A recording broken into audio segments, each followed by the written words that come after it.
Hello Internet and welcome to the first episode of the Culture Critic. In this series we're going to be having a look at what makes the 21st century the way it is, and what shit needs to be addressed before I can sleep easy at night. Today's topic? Film. Coming from a family of actors, I believe I have a unique insight into this topic, which obviously gives me free rein to slate, slander and shit upon the good name of some actors today. I'm looking at you, Adam Sandler.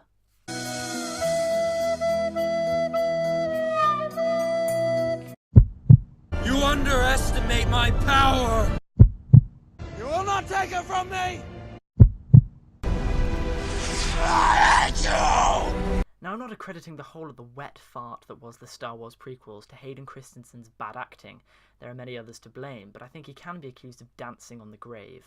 Down to one main problem known as overacting. Now, this is a phenomenon that exists in the film world whereby actors who aren't necessarily that experienced or just haven't been told that they suck, and what they do is they overplay the part. They say their lines with too much emphasis, or they roll around on the floor like they've been shot. It's many different things, but essentially it just makes for a bad show and it looks shit. I don't really need to say much more, just watch this clip. It perfectly sums up what I'm talking about. Now, if this dude still has work, then I think his employers must be blind rather than based on his acting ability, because having seen it, let's just say...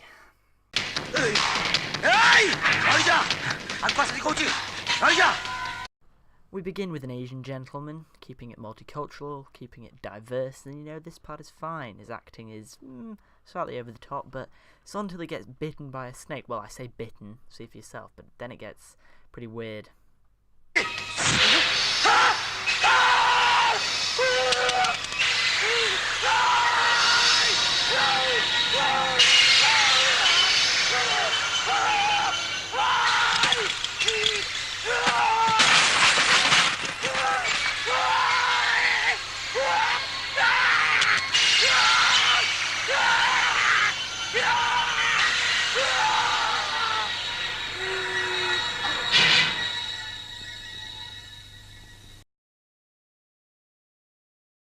To me, it seems like regardless of actors' performances, as long as the cash cow can be milked and the film will gross X amount of dollars, the directors are satisfied. Speaking of money, that brings us on to our next point. On your screen now is the definition of the box office. I'd like to draw your attention to the highlighted bit, and specifically the last few words where it says takings that they command. Essentially what this means, in short, is how much money can they make. Once again on your screens is a copy of the top 10 most grossing films ever made. What this means is the films that made the most money at the box office. Apart from Titanic, you can see that all of the others are made in the past 8 years. Now, what does this tell us?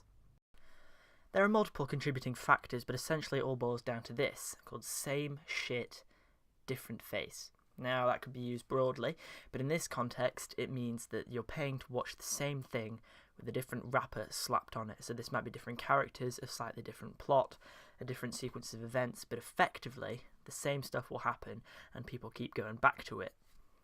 Bluntly put, no one's got any fucking balls anymore.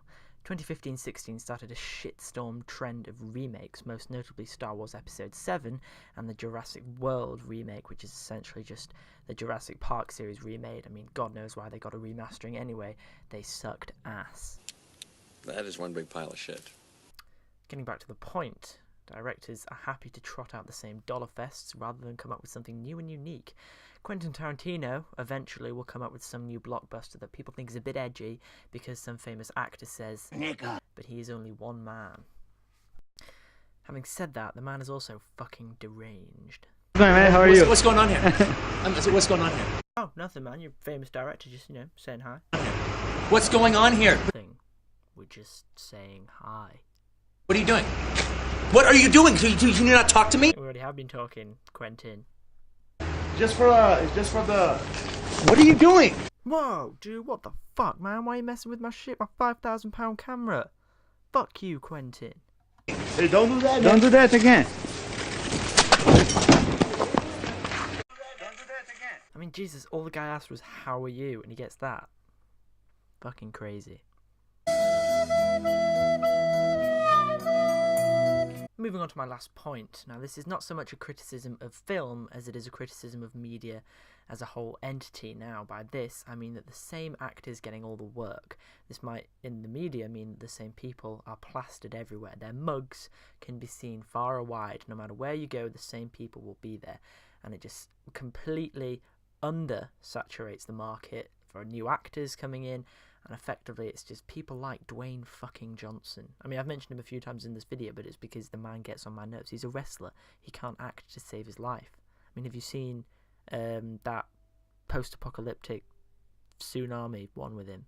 So it's so forgettable, I can't even remember the name. I don't know about you, but I'm sick of seeing the same people on my screen. I'd like there to be more diversity. I'd like there to be new actors breaking through and getting the parts. And I think, to be fair, I'm going to suck Netflix's dick a bit here, but I think that is what Netflix original series are great. And if you go watch them, I mean, if you want to promote the show, by all means, Netflix, hook me up. But they are where the new talent is at, and things like Stranger Things, House of Cards, and new actors breaking through. I mean, granted, they're not necessarily the youngest of people, but it's certainly fresh faces. And if I see another fucking Dwayne Johnson movie, I'm a flip shit. Right then, guys, thank you very much for watching this episode. This is a bit off the bat, not really anything planned, but I wanted to say thanks very much for watching. What did you think of Culture Critic as a series? Now, I feel like we might have lost the point of it a little bit towards the end there, but I mean, we can discuss it in the comments below. So if you have any ideas for future ones you'd like to see, then make sure you drop them down below, let me know. And apart from anything, boycott fucking Adam Sandler and Dwayne Johnson, because they don't deserve to have a career. I'm sorry, Dwayne, you know, you're big, fair dues. You go to the gym. Impressive. Adam Sandler is a waste of space. You know, he's overweight. But more than that, he is a poor actor. So, think of that what you will, and have a nice day. Let's get social. Social. With social media.